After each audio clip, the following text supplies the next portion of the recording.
You rolling?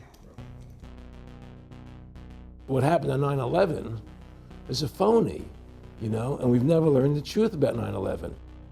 The whole agenda is to create a one world government where everybody has an RFID chip implanted in them. All money is to be in those chips. And this is given me straight from Rockefeller himself. This is what they want to accomplish. Aaron, what do you think women's liberation was about? We, the Rockefellers, funded that. We funded women's lib. They do whatever they want to do. What we want doesn't matter anymore. It's their agenda, it's their plans that matter. They have all the money they want. They can make all the money they want. They have a machine that can make all the money. It's not about money. It's about control. It's about their vision of how they want to see the world. You hear George Bush saying democracy means freedom. No, democracy equals New World Order. I believe God put me on this earth to be the best person I could be and put everybody on this earth to be the best they can be. You have to stand up for what's right in life. And unless you do that, you're nothing.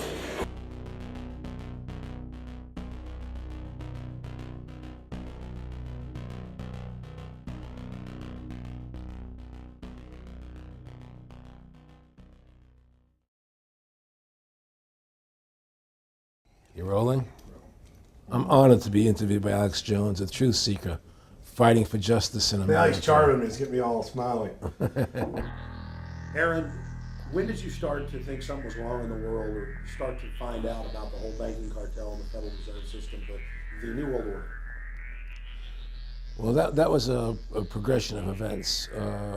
I've always been a very independent person, always believed in individuality, and that we were put on this earth to be unique individuals to fulfill our God-given potential. And that the only way to fulfill your potential is to be free, to find out who you are, and to make your errors, to make mistakes. And as I grew up, I began to realize more and more the government was inhibiting me in things that I wanted to do. And what happened, I was very successful in the ladies' lingerie business. I worked for my dad. He had a small undergarment business. And I created the first ladies' bikini panties back in 1963, actually. And then I opened up a nightclub in Chicago called the Electric Theater that opened up the day Martin Luther King was assassinated. Wow. All right? And so the city of Chicago was in flames the day my club opened, and nobody came out to the club. And well, what happened was that that was the year of the Democratic Convention in Chicago in '68. And so my club became a hangout for the hippies, and because they wanted to go to Chicago and protest what was going on. And I was having a concert at my club one night to raise money, and the police raided the nightclub, my club for no reason at all.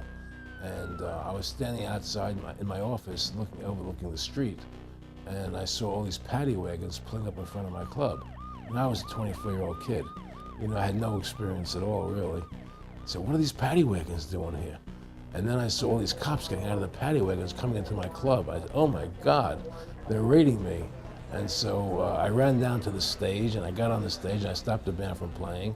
And I said to the people in the audience, we're being raided, so sit down on the floor, cooperate, and pull out your identification and cooperate with the police. And as I said that, two of the cops from behind threw me onto the floor and grabbed me and started dragging me out of the club. I'm going, victory, victory, I'm playing it for all it was worth at the time. I was a kid. And then I saw the fire department there, and the fire department was dumping garbage cans, the garbage all over the floor. And I thought to myself, well, why are they doing that? Very quickly as they were dragging me out. And I didn't quite understand it. So they threw me into the paddy wagon. As I got into the paddy wagon, one of the cops grabbed my testicles from behind and squeezed. And I went into the paddy wagon in gigantic pain. And the next person that came into the paddy wagon, the cop, as he was stepping in, the cops took the billy club, smashed him on the head with it, and just split his skull, for no reason. I mean, there was nothing wrong. That was kind of your wake-up. That was my awakening. Like, what is going on? I thought this was America. So I initially blamed it on Chicago and made a daily thing. It was Chicago. And anyway, it was the headlines of the newspapers the next day. You know, there was my picture in the newspapers, the headlines, Electric Theater short-circuited, it was raided. And in the article, they went ahead and they said that the reason they raided the club was because the fire department came there and saw it was messy, full of garbage, and the hippies started attacking them, which was totally not true. Those dirty hippies. It was totally false. You know, it was a complete fabrication. So they ran a false flag on you. They framed you. Yeah, of course. You know, and I was in shock. I said, people lie like that? People actually do these things? I couldn't believe it. You know, it was an awakening to me. And I went on television. I told people on television that they lied. Nobody cared. Nobody cared what the truth was. You know, it was shocking to me. And then a week or 2 weeks later, I forget exactly what it was, two cops come to see me, a lieutenant and a sergeant, a captain and a sergeant. And they said, Mr. Russo, we're sorry if you got hurt that night at the club in the raid, but we're here to tell you that if you want to keep the club open, it's going to take $2,000 a month, and we're going to come see you once a month. And whenever we have to raid you, we're going to call you, you know, and we'll let you know we're going to come in tonight and raid you. This was mafia. Well, the police mafia, Yeah. you know. And actually, it was actually more interesting than that. They said, listen, there's the A plan, there's the B plan, and there's the super deluxe plan. And this one, of course, each one will cost you that much money a month. Which one do you want? What was the super deluxe? That's the one I took. That was a $2,000 a month plan. And I took that plan, and I paid them $2,000 a month, and they left me alone. And whenever they were going to raid the club, they would come there, we're going to have a phony raid tonight, you know, just to look good for the people in the neighborhood, you know. So that was your first big education? That was my education into corruption in government, you know, but I really thought that was basically Chicago. I didn't realize it was the whole country was like that. And so that was my wake-up call, that people lie and cheat and steal. And I thought everybody was always honest and nice and decent, and I had no idea about any of these things. Well, what happened with me was that they finally one day they came to me, and they said, "Look, we can't take your money anymore." I said, "Why? What's up? What's going on?" I said, "We have to close your club. There's elections coming, and the aldermen in the neighborhood don't want you open anymore, so we can't take your money." So I had to go to court and fight them, and they were trying to close the club. And then one night there was a fire, and the club never reopened again. The club just closed, and that was the end of the club, and they burned me down. And that was the end of my experience. And then I moved back to New York, where I met Bette Midler, and I ran into her at a little nightclub she was playing called the Improv, and I thought she was fabulous. And through a series of events, I began managing her. And as soon as I started managing her, her career took off like a rocket. You know, it was just fortuitous, I guess. And we became very, very successful. And through managing Bette, I started producing shows on Broadway where I won the Tony, and I produced a television show where I won the Emmy with Dustin Hoffman and Bette, you know, and then I produced The Rose for her, where she got Academy Award nominations. And then that led me to producing Trading Places, which everybody knows, you know. I think it's the best Eddie Murphy movie. Well, it's a good one. I don't know if it's the best, but it's a really good one. And I'm very proud I made that movie. And so in my mind, I feel as if I've made a classic comedy in Trading Places, a classic musical in The Rose, and a classic documentary in Freedom to Fascism. You know, so I'm very proud of my work that I've done as a filmmaker. Back in the late 80s, I was a pretty big silver trader and gold trader. And I don't think I've ever told this story on tape before.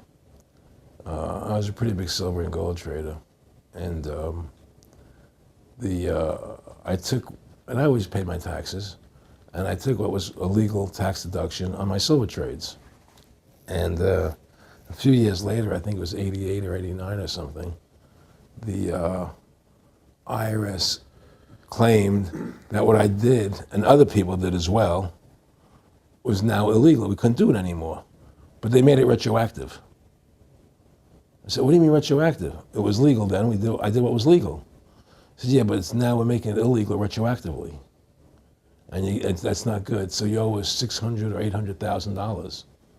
For what? It was legal. How could you make something retroactive? Change the law backwards in time. It makes no sense. Well, we're doing it. And so everybody said they can't do that, so we went to court, a class action lawsuit. And the judge agreed with the IRS and said they could do it retroactively. And that's when I knew that there was something wrong in America with the IRS and the system here, you know. Aaron, you were telling me this story last night, and before you even finished saying, in the late 80s, the tax law, I said retroactive.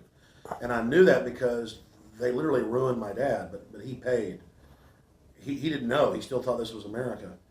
And it was legal tax law, what you're supposed to do. They said retroactively you owe, and with, not just retroactive, but they said you also have penalties and interest. That's right. So how do you have penalties and interest on something when they retroactively changed the law? Well, first of all, they can't retroactively. How can you do anything retroactively? Penalties and interest are a farce. The whole thing, because they do whatever they want to do. And that's when I realized America is not America. It's not the land that I was taught it was. Because they can do whatever they wish to do. And there's nothing the citizen can do about it. Now, you've made America Freedom to Fascism. I want to walk through that film, and I want to encourage everybody out there to get a copy of it on DVD. It was also in theaters around the country, and I think the best film out there on the Federal Reserve and the IRS and the whole banker scam, and I want to discuss that with you here. But I wanted to go back a little bit to the point that we discussed last night, where you don't advise people to not pay. And I do the same thing. People say, well, wait, you're saying it's a scam, but you're saying go ahead and pay it. And I like the way you summed it up. Well, it's really fairly simple. I mean, since making that movie, you know, many people come to me and ask me whether they should pay their income taxes or not, you know, and I never advise people not to pay. And the reason I tell them, I say, look, I've done a lot of research. The Supreme Court has ruled that the IRS has no authority. The 16th Amendment did not give the IRS the authority to tax your labor and your wages. That's a fact. All right, the Supreme Court is the law of the land, you know, and the IRS does not trump the Supreme Court. However, that being the case, the fact is, if the mafia would come to you and say, we want $2,000 a month or we're going to hurt you, I would not advise you not to pay them, because you may get hurt by not paying them. Whether it's legal or not doesn't necessarily matter. You're going to get hurt if you don't. It's the same thing with the IRS. They can hurt you. They can put you in jail. They can torture you. So if you don't pay them, you may get hurt. So I never advise people not to pay. You know, I tell people, yeah, pay your taxes. Look what happened to Congressman Hansen. Yeah, Congressman Hansen's a great example. Pay your taxes. But you know what? Shut down the Federal Reserve System, and eventually you won't have to pay those taxes anymore. See, the IRS is a symptom of the problem. The real problem is the banking industry and the bankers in this country. That's where the real problem lies. That's the root of our problem. Well, that's why we've lost America, okay? So yeah, pay your taxes, because if you don't pay them, you might get hurt. And I've heard all the arguments, you know, what tax protesters say and so on and so forth. And I don't call them tax protesters. I call them the tax honesty movement, because they're being honest, you know, at least. But the fact of the matter is, you're being forced, you're being compelled to pay it, because you're facing jail sentences, you're facing time, you're facing corruption of the courts if you don't pay, right? And so you pay it, because you just like you'd pay the mafia. But with the mafia, at least you have the government to call and try and help you to get past the mafia, to protect you. Here you have nobody to protect you. The American people are living in a matrix. They don't understand the truth of how things are working in this country, you know? And let me give you an example of what I'm talking about. The very fact is that if you ask 100 people on the street, what kind of government is America supposed to be? 99% of them will tell you a democracy. America is supposed to be a democracy. But that's a lie. That's an illusion. The word democracy is not written into the Constitution at one time. It's not in the Bill of Rights. It's not in the Declaration of Independence. The Founding Fathers hated the idea of a democracy. They thought it was the worst form of government there is. And I agree with them, because in a democracy, 51% of the people control 49% of the people. If you're part of the 49%, you're not free. America was founded as a constitutional republic. And in that constitutional republic that we have, 99% of the people can't take away the rights of 1%.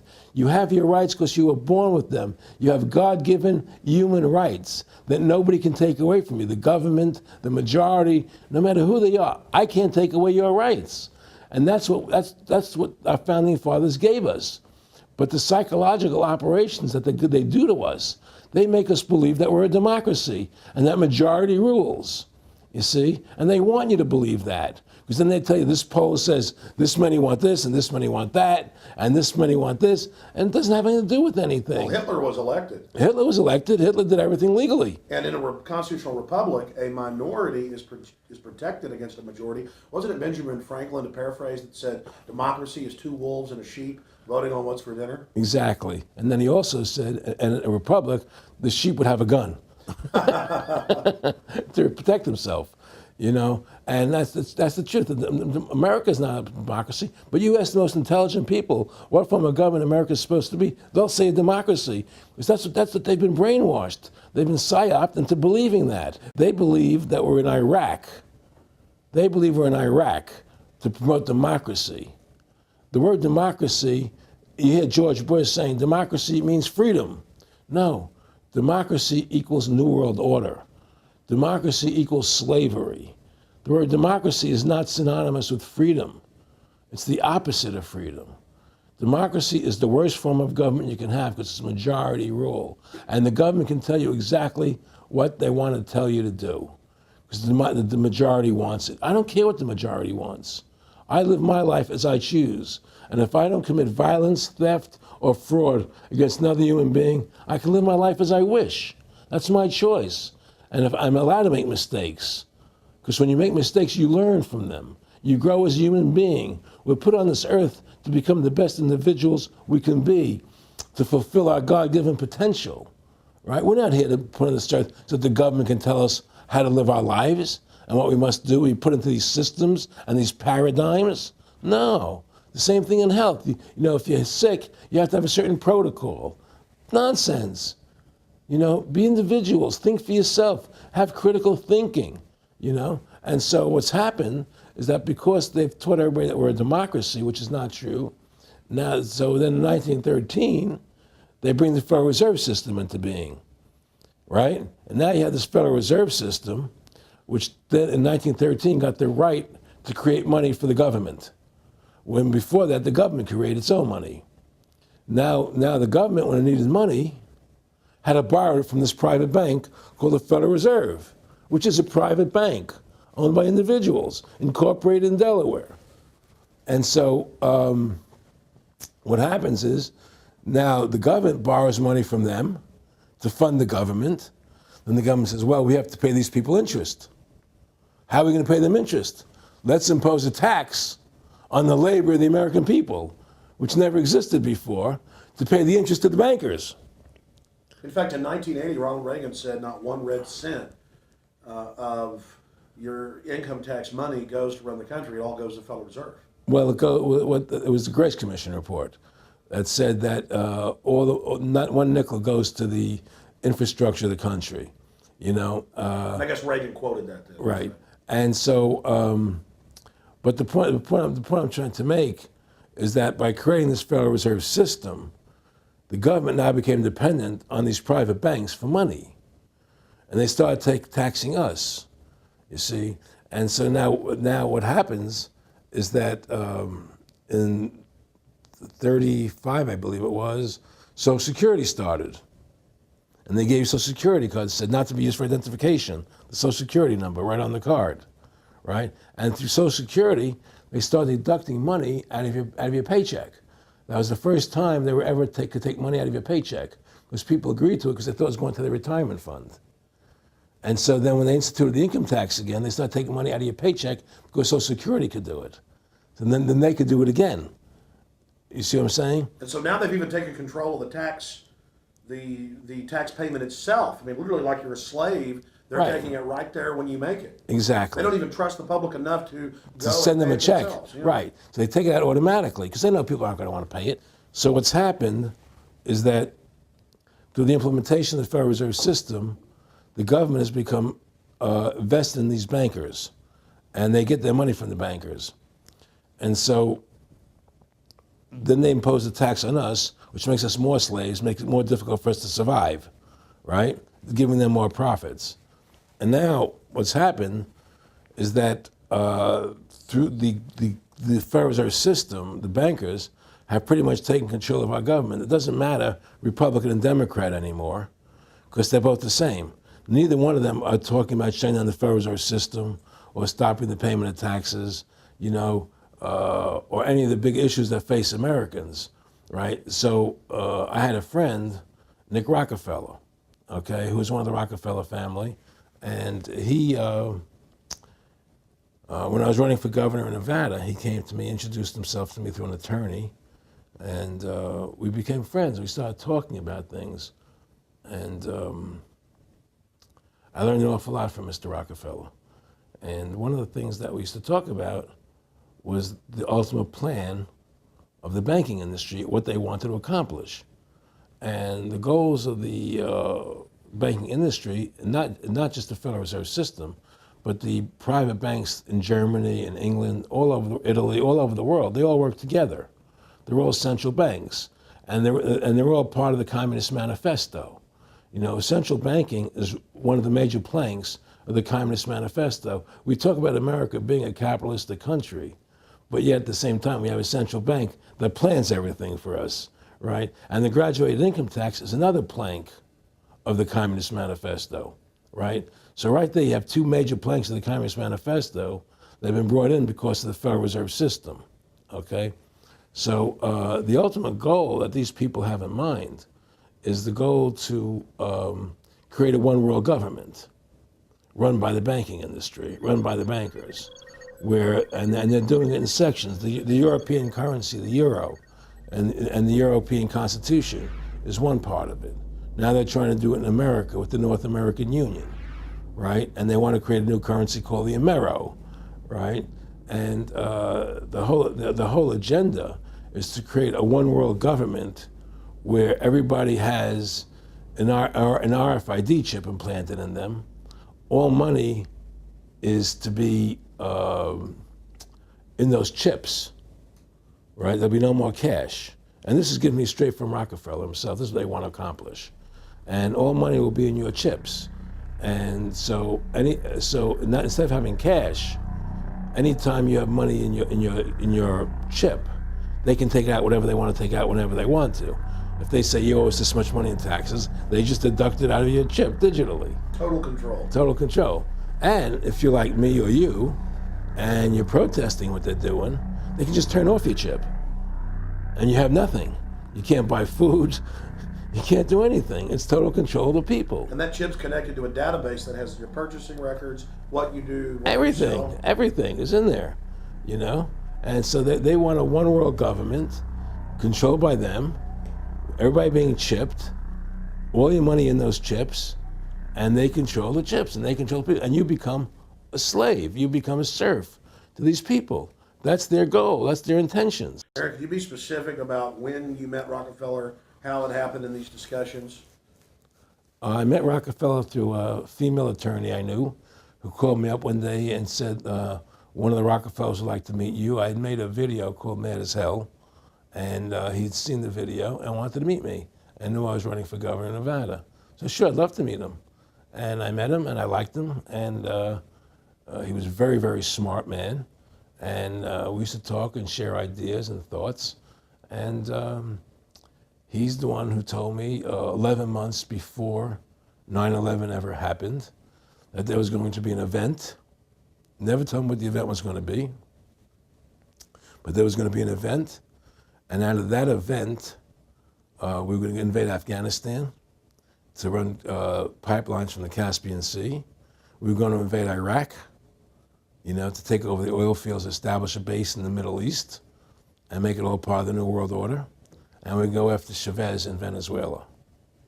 And sure enough, later 9/11 happened. And I remember he was telling me how you're gonna see soldiers looking in caves for people in Afghanistan and Pakistan and all these places. And there's gonna be this war on terror, which is no real enemy. And the whole thing is a giant hoax. but it's a way for the government to take over the American people. He told you it was going to be a hoax. Oh yeah, oh yeah, there's no question. He says there's going to be war and terror, and he's just laughing. There's no, who are we fighting? I mean, why do you think 9/11 happened, and then nothing's happened since then? Do you think that our security is so great here that these people who pulled off 9/11, who were able to, can't knock down another plane? Come on, it's ridiculous. 9/11 was done by people in our own government and our own banking system to perpetuate the fear of the American people into subordinating themselves to anything the government wants them to do. That's what it's about, and to create this war, this endless war on terror. And that's why and that was the first lie. And the next lie was going into Iraq, to get Saddam Hussein out with his weapons of mass destruction. That was the next lie. Now, specifically, this was a little over 6 years ago. This was 11 months before 9/11. Yeah. And Nick Rockefeller, who's a lawyer, he's become your friend over the previous years, and he's saying to you that there's going to be this big event, and then out of that we're going to have a war on terror, and it's just going to go on and on. Right, an endless war on terror without any real enemy. That you can never, so you can never define a winner. And did he say that it's going to be perfect because you can't define an enemy? It just goes on Yeah, and on? because you can't define a winner. There's no one to beat, so it goes on and on forever. And they can do whatever they want. They scare the hell out of the American public. Look, this whole war on terror is a fraud. It's a farce. It's very difficult to say it out loud because people are intimidated against saying it. Because if you say it, they want to make you into a nutcase. But the truth has to come out. That's why I'm doing this interview.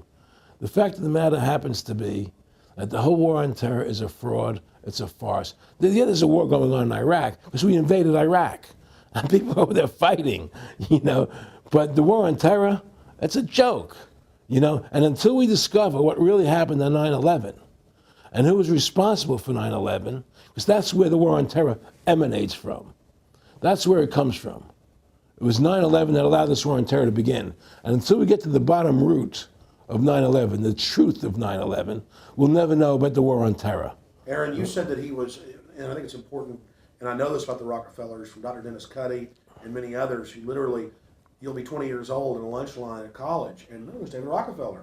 And here's here, they're experts at recruiting and getting what they call players, and that clearly he was, I want to make it specific and just get you to reiterate what you said last night about you got 30% of the vote, you were having an effect, you made mad as hell. They knew that you'd started the Constitution Party. Yeah. They knew that you were somebody who was taking action and getting things done. You'd already made some big films, had a lot of other successes. Right. So they were trying to recruit you, and didn't it come down to the point of, hey, we are here to recruit you, and don't worry, your chip's going to say, don't mess with us. This guy's don't touch. Yeah, yes, that did happen. I was definitely being recruited, but it's more subtle than that. Well, in your words, just go through the process, and then what he said. Well, what it is remember, we were friends, and he used to come to my house a lot. We'd have dinner, we'd talk, and he'd tell me about business investments I get involved in, or they would help me with this business investment or that business investment.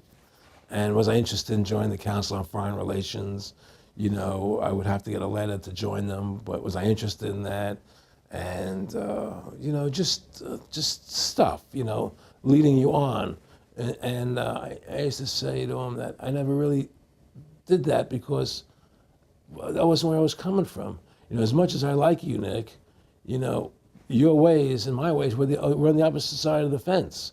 I don't believe in enslaving people, and he would come back with, oh, I do? Or? Well, it would be more like, It's better for them. Well, it's more like, how do I put it? It was like, what do you care about them? What do you care about those people? What difference does it make to you? Take care of your own life. Do the best you can for you and your family. What do the rest of the people mean to you? They don't mean anything to you. They're just serfs. They're just people. It was just a lack of caring, and that's just not who I was. It was just sort of like cold, it was just like cold, and I used to say to him, what's the point of all this? You have all the money in the world you need. You have all the power you need. What's the point? What's the end goal? And he said the end goal is to get everybody chipped, to control the whole society, to have the bankers, the elite people, the bankers and some governor controlling the world. And I said, do all the people in the Council on Foreign Relations believe this way you do? He said, no. Most of them believe they're doing the right thing. A lot of them believe it's better off being socialistic. We have to convince people that socialism is really capitalism. Because America's becoming a socialist country. It's a communist country today. Well, one of the things they told me was that he was at the house one night, and we were talking, and he started laughing. He said, Aaron, what do you think women's liberation was about? And I said, I had pretty conventional thinking about it at that point. I said, I think it's about women having the right to work, getting equal pay with men, just like they won the right to vote, And he started to laugh. He said, you're an idiot. And I said, why am I an idiot? He said, let me tell you what that was about. We, the Rockefellers, funded that. We funded Women's Lib, And we're the ones who got all over the newspapers and television, the Rockefeller Foundation. He says, and you want to know why? He says, there were two primary reasons. And one reason was we couldn't tax half the population before Women's Lib. And the second reason was, now we get the kids in school at an early age. We can indoctrinate the kids how to think. It breaks up the family. The kids start looking at the state as the family, as the school, as the officials, as their family, not as the parents teaching them. And so those are the two primary reasons for Women's Lib, which I thought up to that point was a noble thing. When I saw their intentions behind it, where they were coming from when they created it, the thought of it, I saw the evil behind what I thought was a noble venture. Aaron, did you know that Gloria Steinem, in one of her own books, now admits the CIA funded Miss Magazine? No, I had no idea about that. No, I never heard that. Yeah, we're going to... CIA funded Miss Magazine? Funded Miss Magazine with the stated goal of taxing women and breaking up the family. No kidding. I never heard that. Well, Nick told me. I mean, I know it, but not because I know the CIA was involved in it. Well, Gloria Steinem was proud of it. Oh, the CIA wanted to help women. No kidding. So they funded it, yeah. And of course, it's divide and conquer. Right, and of course. What they do is they focus in, obviously, on real problems. Women were getting shafted in many ways, but the elite wasn't planning to help them. They were planning to really shaft them and take men away from them. Look at what they did with black families. You only had about 10% illegitimacy 50 years ago in black communities, and now it's over 90%. And look at welfare. You were going to give you some money, but you can't have a man in the house.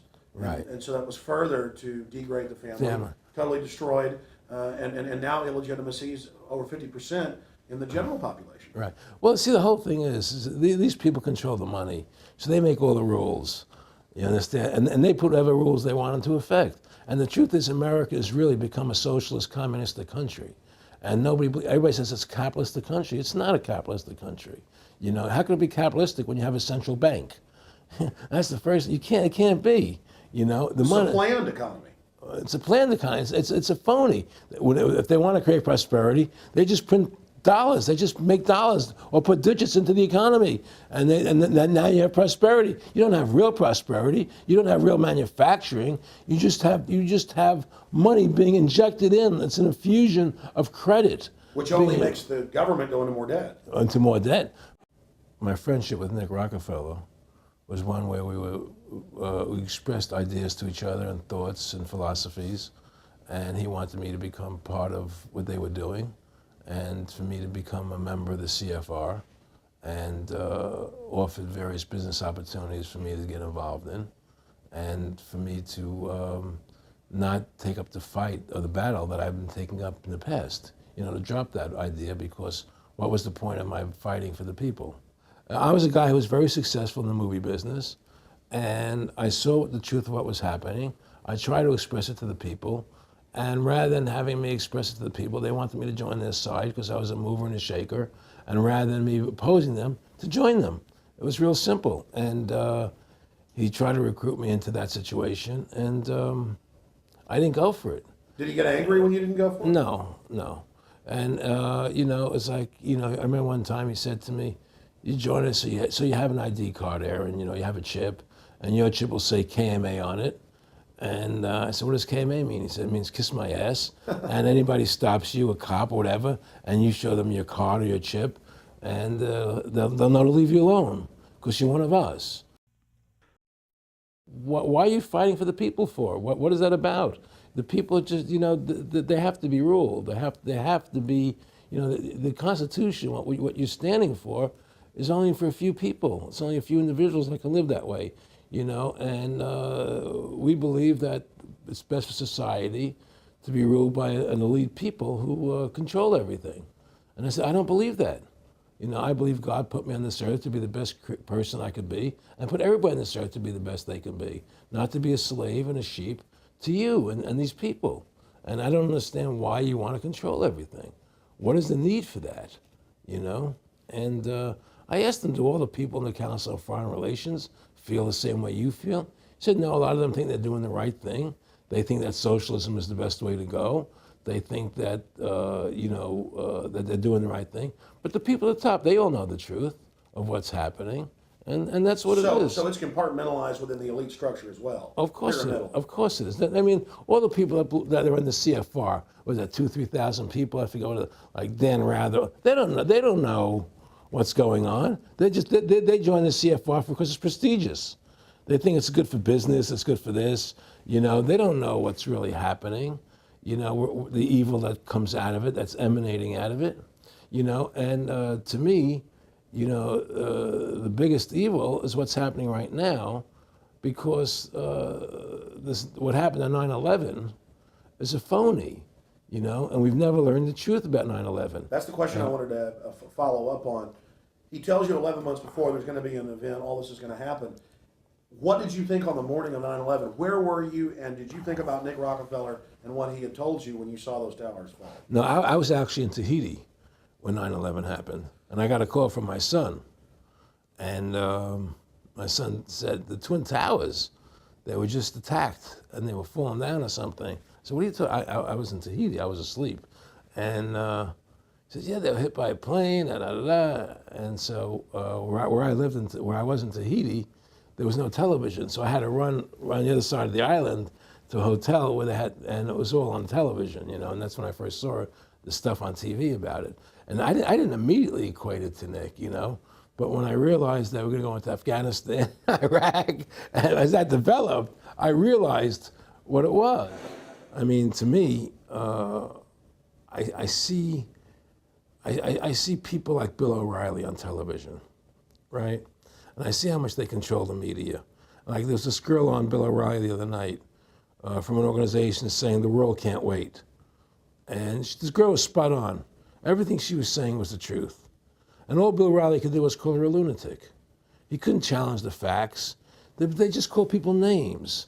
They can't, and until we just find that, look, this world, we're heading into a world of danger, possible nuclear wars, because the banking industry is trying to take over the world. 9/11 is the beginning of the war on terror. That war on terror is leading us into Iraq, which is the next lie. So you had the lie of 9/11, how that happened. Nobody knows how Building 7 came down. Okay, we know 9/11 was a fraud. The American people don't know it, but more and more of them are believing it. Okay, so that was the first lie. Besides the inception, I'm not going back to the inception of the Federal Reserve, that original lie. But 9/11 was the first lie in this present state we're in. 9/11 is the kickoff of the war against the American people and the people of the world. 9/11 was a phony. It's a fraud. It didn't happen the way they told us it happened. Now, because of 9/11, we then had the authority to go into Afghanistan and Iraq.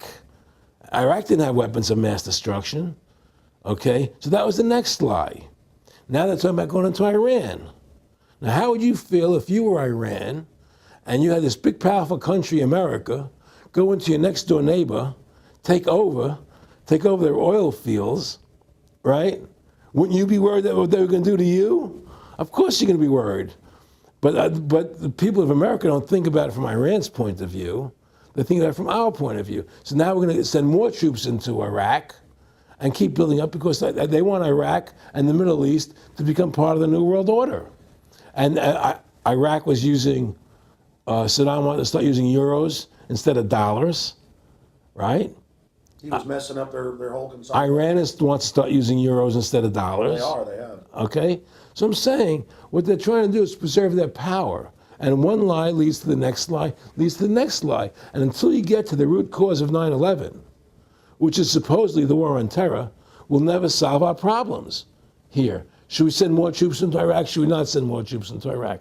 Well, the truth is, the fact is, that it all goes back to this war on terror. Where did 9/11 come from? That's the root cause of everything.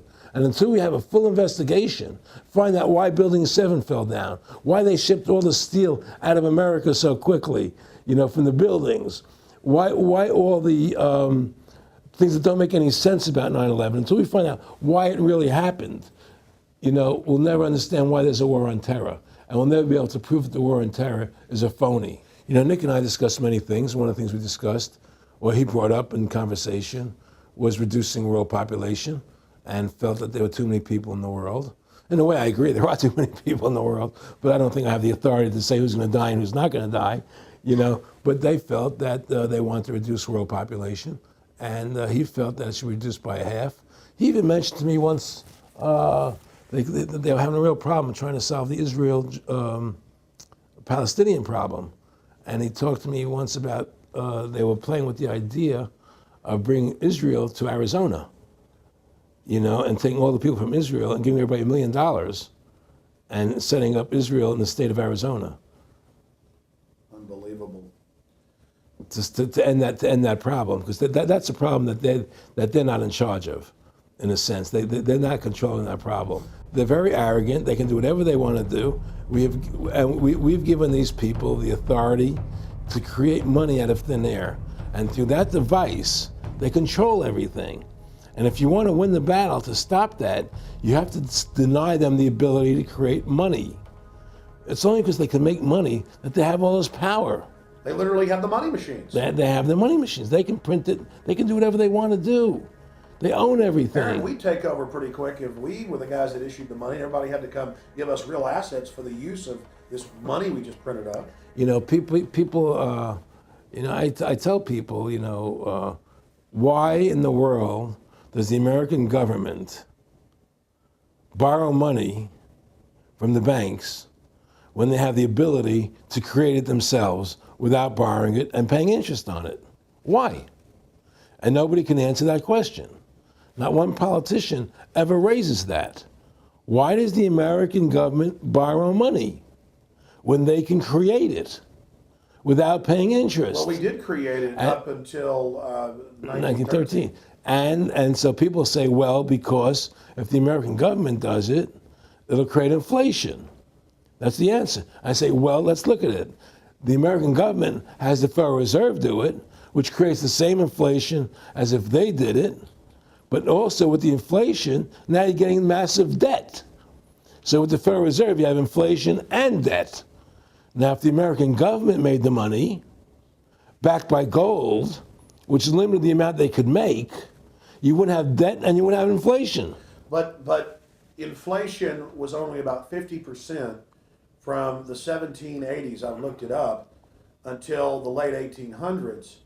And then we have the central banks already trying to cause some panics, which they then used to push the Federal Reserve. And if we look at inflation since 1913 into 2007, it's exponential. In fact, a dollar is worth about 2 pennies to what it was worth in 1913. Federal Reserve Chairman, former Federal Reserve Chairman Alan Greenspan, doubled the money supply from 2000 to 2006.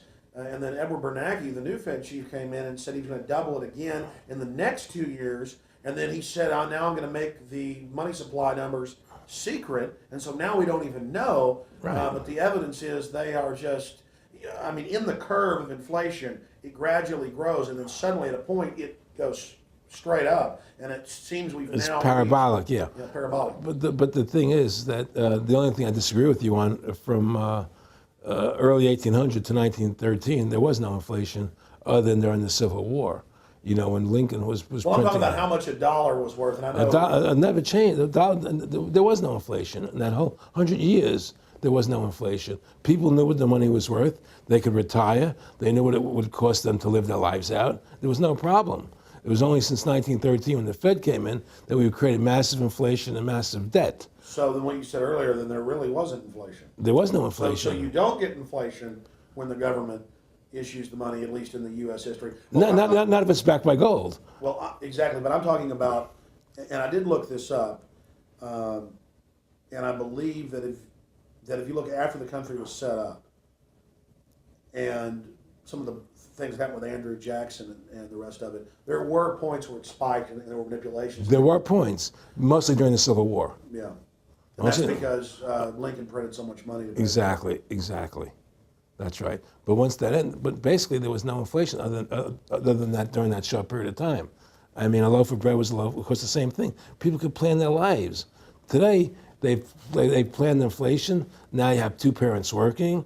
They can't afford to pay for their family anymore. The kids are going to state-run schools now. The kids are being indoctrinated how to think. They're being given Ritalin. They're being given all these drugs. The whole country's being dumbed down. It's all because of the Federal Reserve System. And the Federal Reserve System and these bankers are responsible for the demise of America.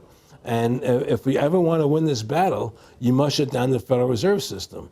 And we must shut down these bankers and restore sound money to this country. Will you talk a little bit about some of the families that own the private Federal Reserve, the stock in it? And I mean, obviously, you say you're not a big expert on Bilderberg Group, but you talk about how it's the same system worldwide. It is the same families. They meet and kind of set the policy each year, and then it goes to the Royal Institute of International Affairs in England, it goes to the CFR in the U.S., and then these are their management bodies where they wield control, really the de facto Congresses over the nation. So, I mean, I would like to get you to speak some about the families that own and run the Federal Reserve, and if you can't connect it into these other international bodies. Well, I can't speak to those families because I can only speak about, what I know for fact. Everything else is speculation, and I don't like to speculate. I know about Rockefeller because I was friends with him. We talked about it, and I can tell you firsthand. What did Rockefeller tell you about the Federal Reserve and their family owning part of it? Well, he said the New York Fed is the main controlling interest of the Federal Reserve System. They control the bulk of it. So the New York Fed is really the Federal Reserve System. Even though there's 12 different banks, it's run by the New York Fed. And the New York Fed is basically the Federal Reserve System. So who's ever running the New York Fed is where, and the families that control it, control the New York Fed. And they're the main engine behind the Federal Reserve System. And that's a wing of the Bank of England. Well, the Bank of England and the Federal Reserve are partners, and the Bank of England is a private bank, and so is the Bundesbank in Germany, and the Bank of all the banks of the G8 countries are all private banks. They're private central banks. And look, what happened in Europe? Didn't Europe vote down the European Constitution? Yes. They're still doing it. Didn't they vote down the euro? They're still doing it. They don't care what the people vote. They do whatever they want to do. What we want doesn't matter anymore. It's their agenda, it's their plans that matter. Isn't that prima facie evidence of a tyranny? Well, there's no question we're in tyranny. There's no question we're living in a world where the American citizen is no longer a free individual human being to do the things that they wish to do. We're slaves, and it's getting worse. What do we got to do to bring these people down? In my opinion, you must shut down the Federal Reserve System. And I think that there has to be an uprising. There has to be an uprising. People have to stand up. I can't do it alone. You can't do it alone, Alex. And we need to get a majority of people, not a majority of people, but It was 5% won the war against the British, a highly motivated group. But I agree, people have got to get angry first. I mean, not just, we know it's corrupt and that lackadaisical. We got to get pissed. people don't seem to have the courage to do what they have to do, I want to say you've got a lot of courage. Well, thank you. I don't know if I have a lot of courage. I just have Well, I want to thank you for what you're doing for my family. I have a sense of conscience and I have a sense of justice. I get nervous about what I do, but I do it because there's no other choice. I couldn't live with myself if I didn't do it, But the fact of the matter is, I've ostracized myself pretty much from Hollywood. People are afraid to deal with me in Hollywood a lot because of what I do and the things I say. I don't go along with routines.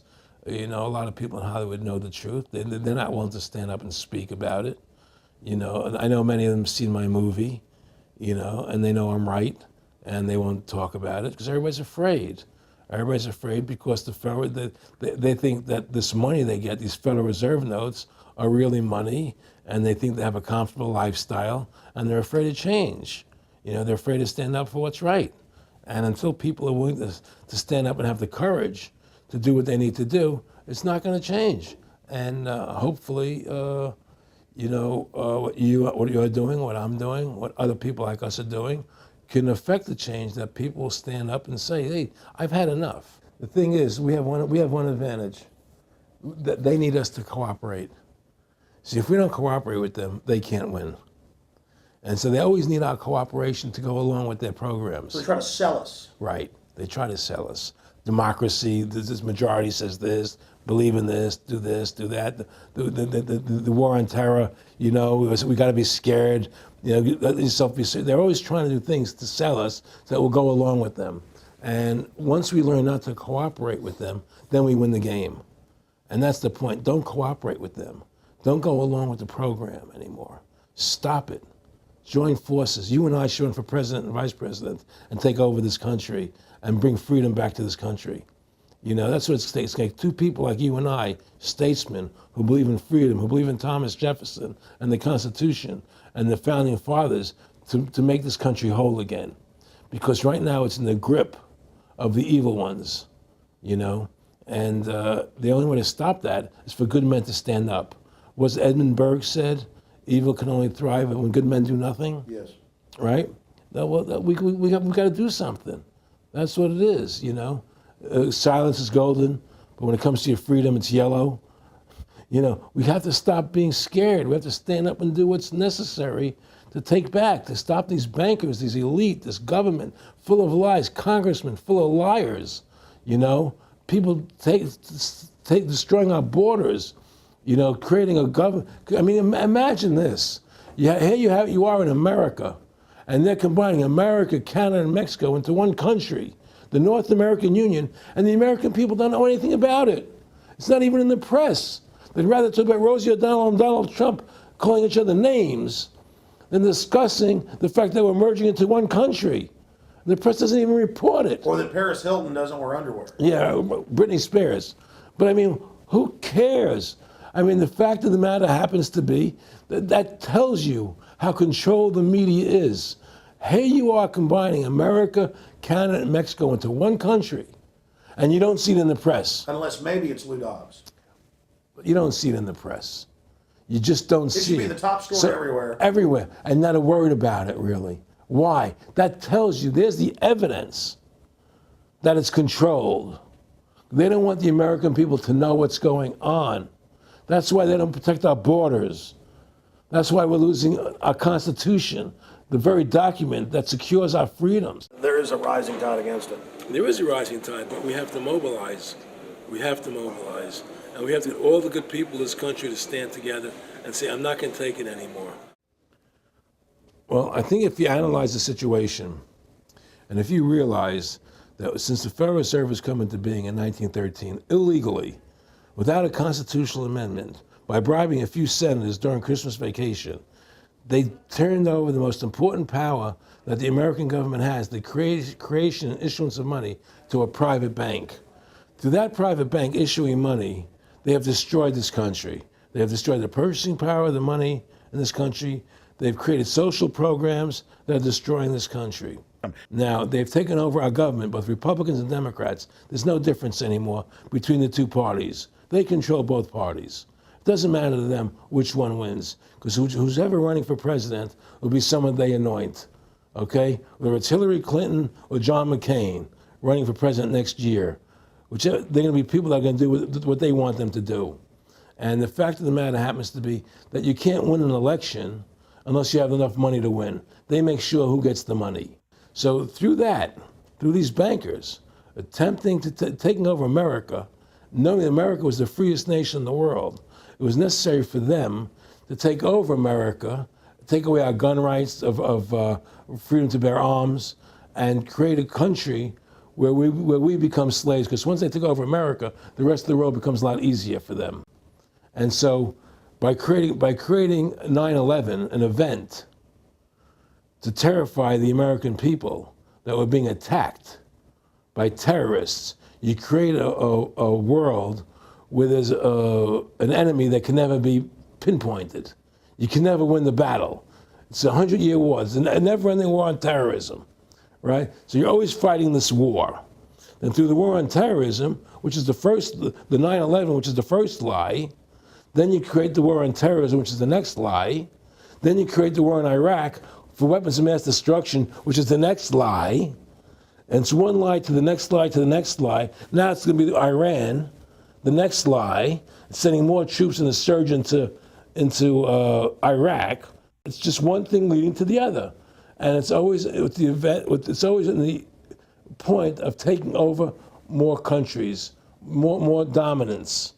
You know, making sure the American dollar, making sure the G8 stays in control of everything, and what they want to do is to control the American people, control the people of the world, put RFID chips in everybody, so everybody's a slave to these central banks. Did you ever talk to Nick Rockefeller after he told you all this and then 9/11 took place? No. But he did. I told you. He told me that you're going to see men running around caves looking for Osama bin Laden. You know, you're going to see men looking for, these guys, and they're going to be, They told you it was all going to be bull. It's a phony. The whole thing is a fake. It's a fraud. Was he laughing, or was he just coldly saying this? No, it's more laughing, cynical, laughing. It's more like, look how stupid everybody is. Look how stupid everybody. We can do whatever we want to do. Well, it is ridiculous. It's like with Al-Zakari. They claim they killed him like 14 times. And then they never said, well, we didn't kill him last time, but we killed him this time. They never even, now they're like practicing being ridiculous. Well, what about bin Laden being in the American hospital, getting kidney help? Yeah. Right? In the American hospital, right? They could, if they wanted Osama bin Laden, they could have gotten him. Oh, yeah. He was right in the American, after the Cole. Well, every time our troops really would catch some Taliban leaders, they would be ordered by the generals to let them go. That's come out in the newspapers, but only here or there. And they kept going, and then Pat Tillman was complaining about it, and then he got shot. I've talked to his brother. Oh, you did? And then he got shot, and there was a big hero charging Al-Qaeda. No Al-Qaeda, somebody shot him in the back. Look, we're dealing with complete evil. We're dealing with complete evil. And until the American people wake up and say, we don't want this evil in our country anymore, and we want to come back to a country of decency and goodness and integrity and honor, we're going down that road. And that's what it's going to take. It's going to people to stand up and say, we don't want to live in this kind of a world anymore. I believe we should pull all our troops out of Iraq. I believe we should leave other countries alone. Let other countries live their lives the way they choose to. Stop trying to spread democracy around the world, which is the worst form of government there is anyway. Restore our republic to what it's supposed to be, and go back to what the founding fathers gave us, and try and restore that. Restore the republic. Like the point of everything is that we have to mobilize. Each one of us. You and I can't do everything, Alex. You and I may be leaders. We may be out there, and people listen to us, what we have to say, and follow us. But the truth of the matter happens to be, it takes all Americans to stand together, to stand tall, to mobilize and say, we're not going to take this anymore. I'm mad as hell. I'm not going to take it anymore. We're going to stand up and fight the battle. And you and I can't do this alone. We're just leaders of the thing. But other people have to join in with us and stand side by side, shoulder to shoulder, and say, I'm not going to take it anymore. That's what it's going to take to win this effort, and to stop cooperating with the government and with all their rules and regulations, and to wake everybody up, to hand out DVDs of my movie, to hand out DVDs of your movie, to educate everybody to what's going on. Well, if you don't fight the corruption and you don't stand up for what's right in life, you're going to end up being a serf and a slave, and you're leaving your children a world that you wouldn't want to live in yourself. So how can you, in decency, behave that way? You have to stand up for what's right in life. And unless you do that, you're nothing. Well, freedom and liberty is what people really want, and it's time to stop the duplicity of the government from lying to us. You see, many people know the truth of what's happening in this country. They know the truth, like the numbers you gave about 9/11. But they're afraid to stand up. People have to find their courage and stand up and say, I'm not going to take this anymore. I know the truth, you know, and it's like they create a situation where if you tell the truth, you're considered a lunatic. You know, in other words, if someone goes on a TV show and says 9/11's an inside job, oh, you're an idiot, you're crazy. They call you names. You can't be afraid of that. Well, it doesn't The work truth is- anymore. I mean, they have no facts. Just calling you crazy doesn't make you crazy. Well, we know that. They also go get kooks who are kooks to put them on and then say they represent us. That's right, exactly. Another tactic. Exactly. And Bill O'Reilly's great at that. Sean Hannity is great at that. They just put people on who they can dominate, you know. But Why do you think guys like that, they're not stupid? I mean, I've talked to people that know them. They know the truth. Why do you think they decide to join the evil? that has to be in their hearts. I mean, I had the opportunity to do that, and then in my heart, I couldn't do it. So it has. But I mean, how could you or I consciously be involved in something like putting AIDS virus in black Africans' vaccines? I mean, what the hell?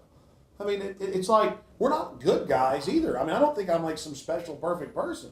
What the hell's wrong with this elite? I mean, what are they running around doing evil? I mean, they just run around continually doing evil. Well, I think a lot of them think they're doing the right thing. I think a lot of them think they're doing the right thing. Not the top elite, but people within the system, you know. But I think that it's all about, as Nick said to me, it's about control and power. They have all the money they want. They can make all the money they want. They have a machine that can make all the money. It's not about money. It's about control. It's about their vision of how they want to see the world in their eyes. And, you know, you and I believe in individuality, in the person being the dominant thing, the individual being the dominant person. Today we live in a world where institutions are dominant, not people. You know, the American, you know, we the people, by the people, for the people. Now it's we the institutions, by the institutions, for the institutions. People are secondary. It's all about corporations and institutions. And the Federal Reserve is the biggest institution in the world. You know, if you ask somebody what's the biggest corporation in the world, they'll say Google or Walmart or Exxon or something.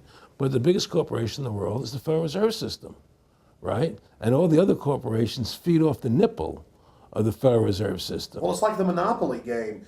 The bank always wins. It has unlimited money. It's not the people playing on the board. Exactly. The bank owns the board, the box, the Right.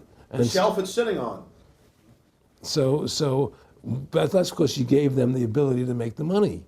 You have to take that away from We them. need to take the bank away from the private bankers. Exactly. You have to take the creation of money away from the private bankers, and you'll solve 95% of your problems. Well, let me look at America. 10% growth rates every year like China's having right now. The U.S. had 10% growth rates until the Federal Reserve took over. And then if you look at that, it all starts really going downhill from there. Well, they destroyed the American worker. What they've done, here's what's happened. The Federal Reserve has created this massive inflation in America, which means that the American worker has to keep making more money to keep up with the cost of living. The more money they make to keep with the cost of living, the less competitive they become in the world economy. So now what happens is we have to pay our workers so much to keep up with the cost of living, say, well, screw the American worker, let's go overseas now and get the cheap labor. But really, that's a war being waged against the middle class. Of course the it is. bankers print the money. Really, this is a war being waged against the middle class. The bankers print the money. Everything they're doing is about destroying any private pools of wealth or independence. Yeah, but what I'm trying to say is because of the inflation that they've created, they've now allowed other countries to outcompete us. You see, because other countries don't have to pay as much money as we have to pay here to our workers to survive. Yes. So now we're not competitive anymore. So we've lost our manufacturing base.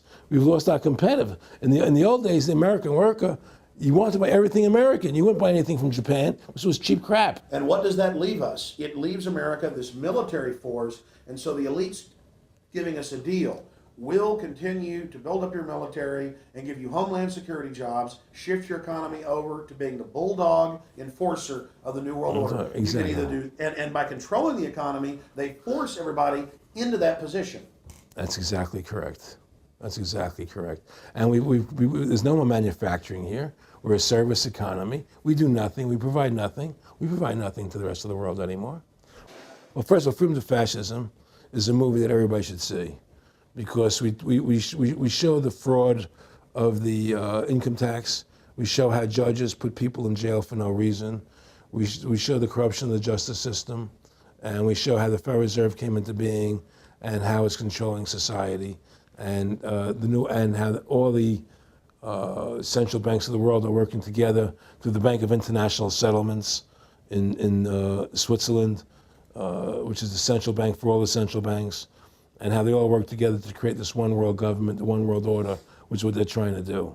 So Freedom to Fascism is a movie just to get you a good basic education about how the world is really working. And I really want everybody to see that movie, critical. In terms of the CFR, in terms of compartmentalization, I mean, there are many good people, I believe, that are part of these organizations who don't even understand what the organization's really about. People like when I was in Germany doing cancer treatment, there was a gentleman there who was visiting a friend of his who had cancer, and he was a member of the CFR, and we were talking, and I showed him the movie. He said, "Oh my God, I'm going to resign.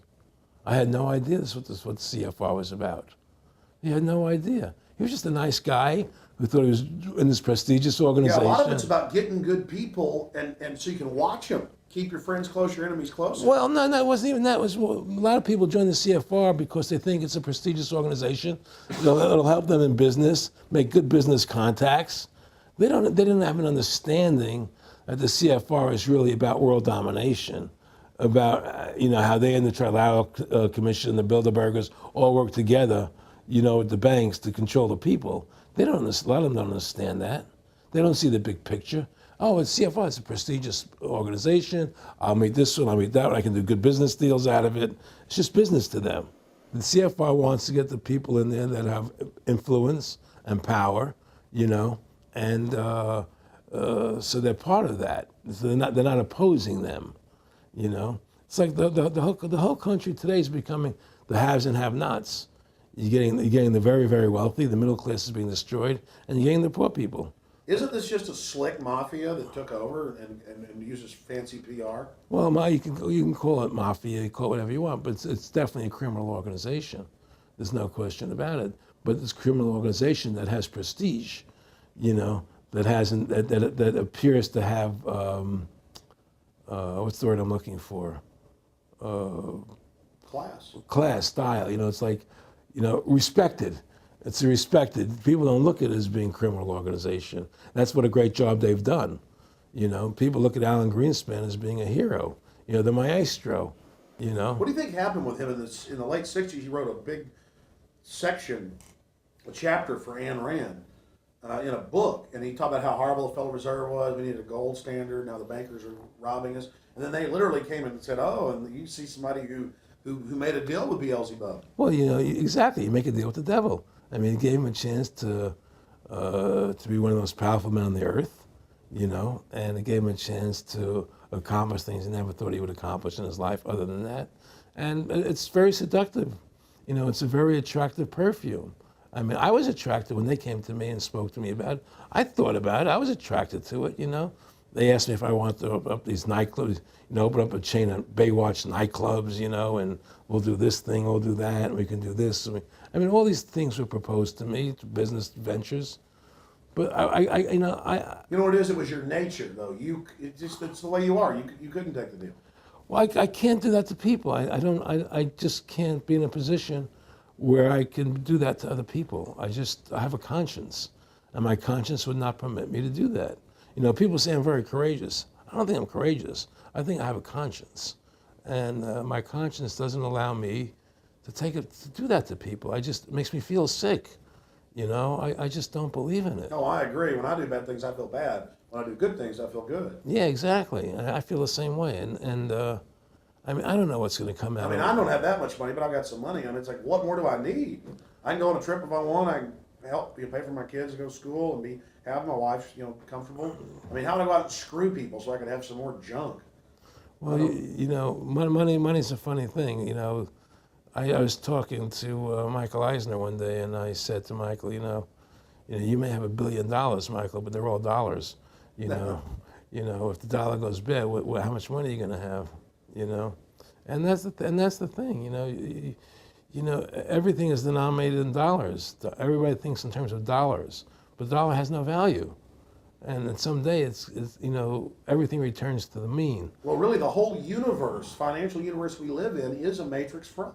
Yes, it is. And that's why it's going to come crashing at some point. And they're going to try and hold it up as long as they can. I mean, whenever they want to manipulate the markets, they can. If they want to send the price to go down lower, they can. If they want to send the stock market up, they can.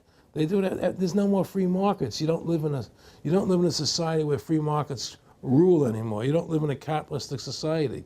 You know? But meanwhile, they say it's capitalistic Right. and free market all day, when really they're waging war financially and politically. Exactly right. Aaron Russo, I want to thank you for this interview. Anything else you want to add? No, I'm happy to do it for you. How about your website? My website, freedomtofascism.com. Go over there, take a look at it, you know. But just, folks, you know, all I can say is, you know, take our country back, restore the Constitution. Don't let these bankers do this to us anymore.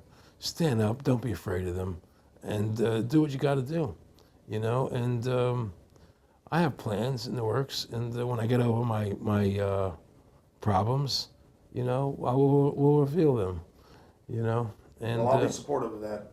thank you, Alex. And listen, you've done a great job alerting people to the truth. And don't, in other words, don't be afraid to be ridiculed by these people. You know, if 9/11 was a phony, and I know it was, then stand up and say it's a phony. Don't be scared to tell the truth. Don't allow their you know, their powers of trying to make you look silly to frighten you. What do you think of what Charlie Sheen did? I love what Charlie Sheen did. I was so respectful of what he did. I just applauded him. People saw right through that attack. They flipped a light switch when they went after him. Yeah, but they don't. You see, the thing is that more people don't come out and do it. You know, to build that wave. Charlie did it. I'm really proud of the guy. David Lynch did. But the media was smart and didn't bite this time. Right. I mean, a few people have, but they're not picking up on it because they control the media. James Brolin did on The View. I heard that as well. But again, they're not picking Barbara up. Walters looked like she's about to have a heart attack. But they don't pick up on it. You see, they don't allow it to go anywhere.